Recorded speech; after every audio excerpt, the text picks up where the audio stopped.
Now we will move to the third video of this type. In first we have seen the derivative of sine inverse and cos inverse. Then in the last video we have seen the proof for a derivative of tan inverse x and cot inverse x, and now we are going to find the derivatives of sec inverse x and cosec inverse x here.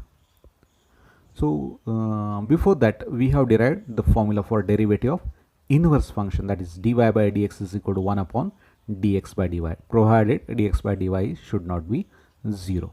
So now quickly we will move to the derivative of sec inverse x and then cosec inverse x. If y is equal to sec inverse x, provided mod of x is greater than or equal to 1. See what are the condition, either x is greater than 1 or x is less than minus 1. This is the condition, and y should be in between 0 and pi, the same condition that is for cos inverse.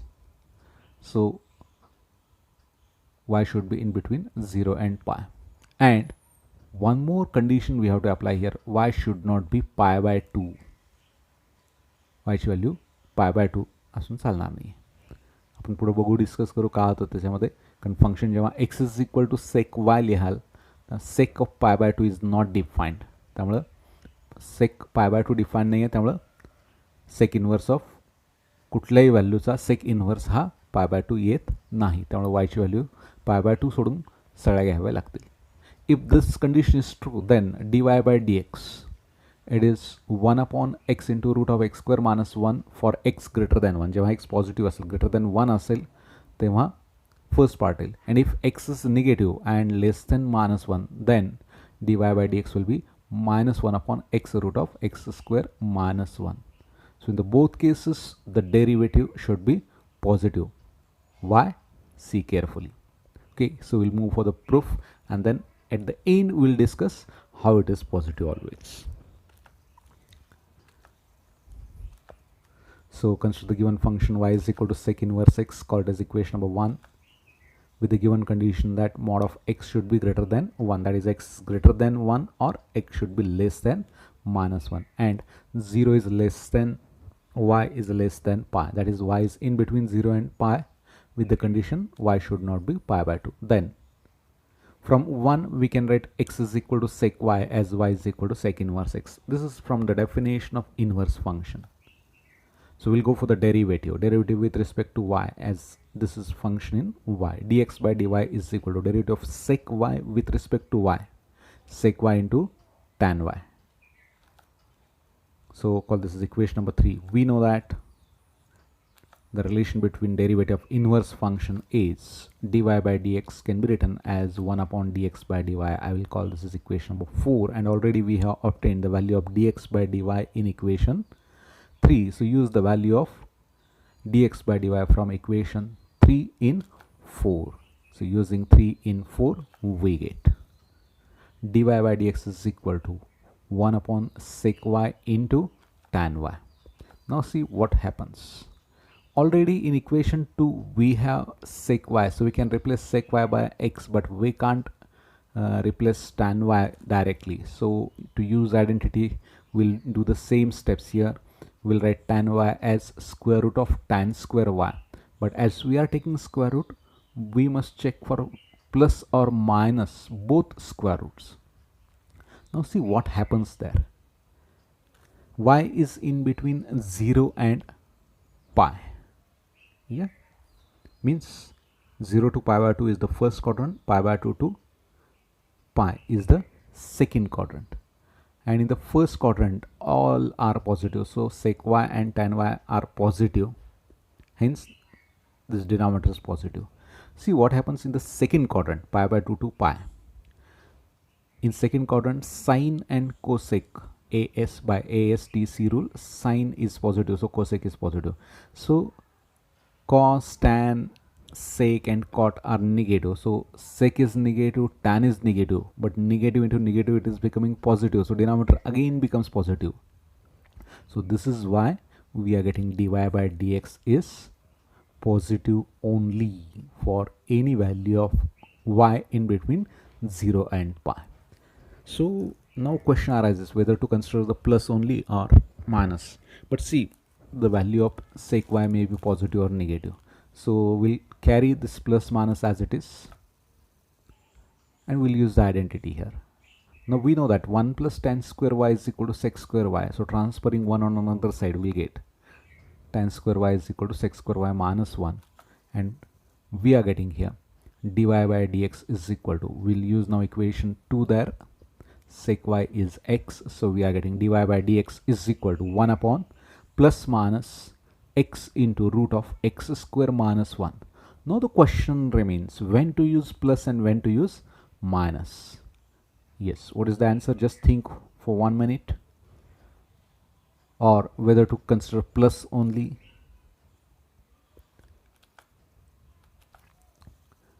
So see, when we can consider plus, dy by dx is equal to 1 upon under root x into root of x square minus 1. Now see, x may be positive, may be negative.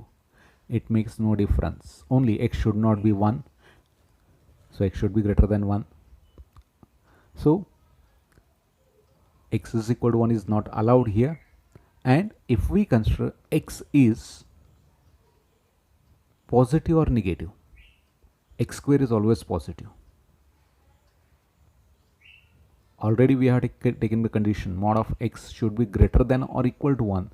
Now we have to change it to mod of x is greater than 1, not equal to. Equal to is also not allowed here. Okay. If x is positive, the right hand side will be positive. So this is applicable for x greater than 1.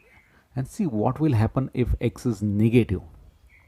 See, when x is negative, then x square will be again positive, minus 1, as it is x is less than minus 1.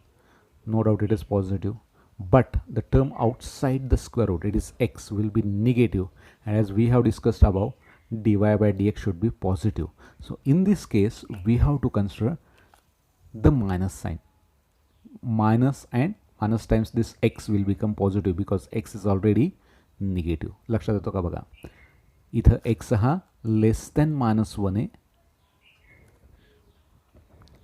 या ठिकाणी x हा less than minus 1 आहे.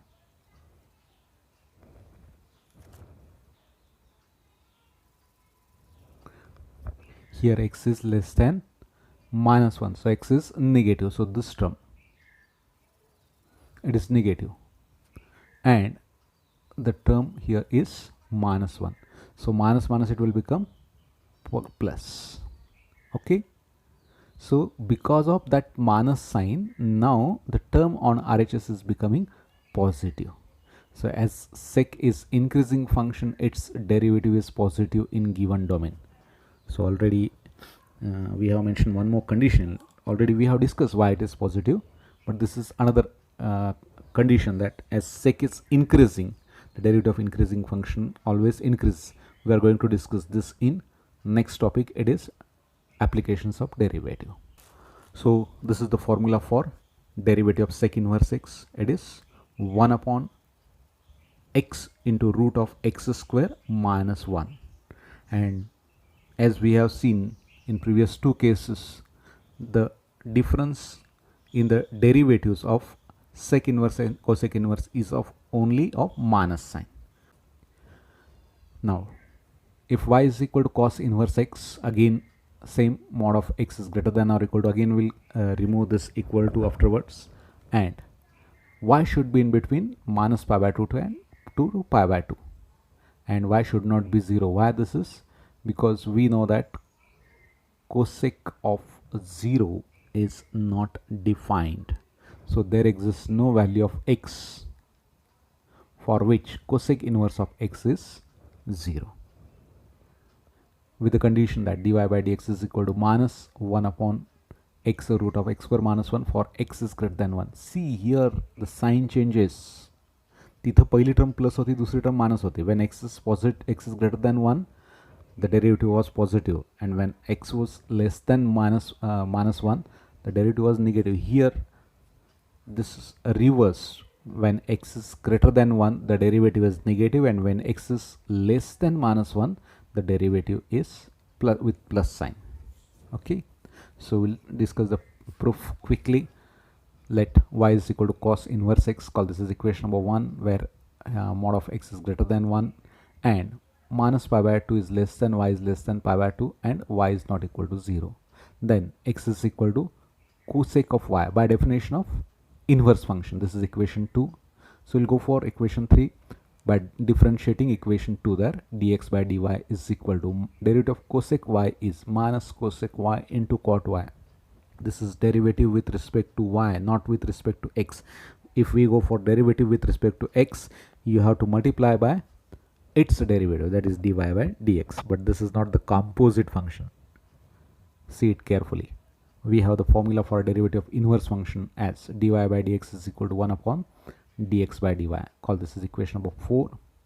So using 3 and 4, we get. So equation 3 is minus dx by dy is minus cosec y into cot y. Use it in equation 4. So we'll get dy by dx is equal to 1 upon minus cosec y into cot y. Now see, this is in the first and fourth quadrant because y lies in between minus pi by 2 to and pi by 2 to pi by 2. So in the first quadrant both are positive. Cosec is positive, cot is positive. So cosec y into cot y is positive. And minus pi by 2 to 0 is the fourth quadrant. And in fourth quadrant both cosec and cot are negative because in fourth quadrant cos and sec are positive only. So cosec into cot, negative into negative, it is positive. But because of that minus sign, the derivative is negative always. See, minus is there. And so we have to consider the derivative negative always. So we'll move further. Because of that minus sign, when we go for square root of cot square y, cot y we will express as square root of cot square y, we will consider plus minus there, but already minus sign is outside there. So the sign will change as minus plus cosec y into cot square y in the denominator. That is dy by dx is equal to 1 upon minus plus cosec y into, now root of, use the identity there, cot square y can be written as cosec square y minus 1. And just replace cosec y by x there. So we'll get dy by dx is equal to 1 upon minus plus x into root of x square minus 1. Now only the question is when to use minus and when to use plus. See what happens. For x greater than 1, x square is positive and greater than 1. So x square minus 1 is positive, the square root is positive, and the term x outside the square root is also positive. But the above step shows derivative as should be negative. So here we have to consider the minus sign. And if we consider x less than minus 1, no doubt the term inside the square root is positive because x square is there. It may be positive or negative. Square will be always positive. So it is positive. And the term in the denominator x outside the square root is negative now as x is less than minus 1. So already as it is negative, the total term will be negative. So we'll consider dy by dx as it is. Dy by dx is equal to 1 upon x root of x square minus 1. Now one more reason here given is that cosec y is decreasing function in the given domain. So its derivative will be negative in its domain. And so we are getting this formula. So be careful with considering these two terms separately. Proof we have seen. Now there are 6 proofs there, but if you remember 3 only, now remaining 3 are very easy. And if we remember the technique, then all 6 are very simple. Now using these 6 formulae, we are going to find the derivative of inverse trigonometric functions with different conditions. So we'll see examples on these. The total examples are divided into 4 special types. So type by type we'll go for discussion. So today we'll stop here only in this video. Thank you very much.